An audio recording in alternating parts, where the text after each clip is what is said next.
program at Intermountain Healthcare is teaching caregivers how to have life-saving conversations about suicide. We have Morissa, Henn, healthcare community at Intermountain Healthcare. Thank you so much for being here. Yeah, thank you so much. It is a heavy topic, but an important one. Yeah, and it's the fact, I think, that it is such a big, intense topic that this is such an important aspect. So there's a lot that we wonder, what can we do?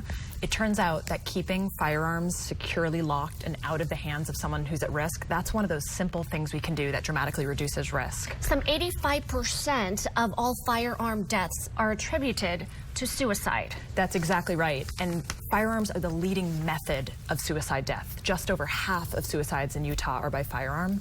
And so that's why gun owners have come to healthcare providers to say, how can we collaborate? What can we do to save lives? It only makes sense to address that issue and the connection with it. So there is a new program called Calm Utah. What does that stand for? Yeah, so CALM stands for Counseling on Access to Lethal Means. And basically the idea, and this was created by Harvard University's Injury Control Research Center in collaboration with funding from the Kohl's Cares Foundation. And what it allows health providers to do is learn how to have an effective, respectful conversation with patients who may be at risk for suicide to say, you know what?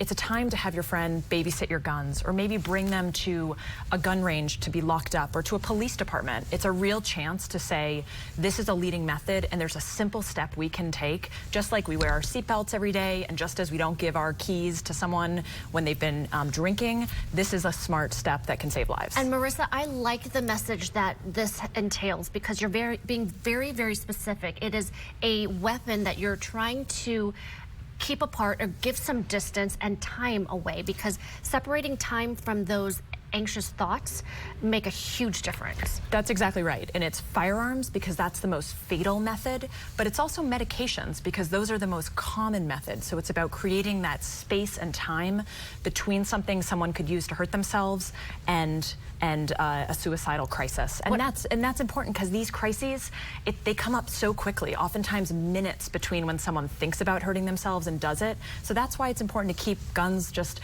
locked up, ideally off-site when we're worried about someone. And another thing I like about the Calm Utah program, anyone can access it. It is targeted to healthcare providers, but anyone can log on right now and go through the training and get something out of it, right? That's completely right. So you could go to train.org/Utah and search CALM.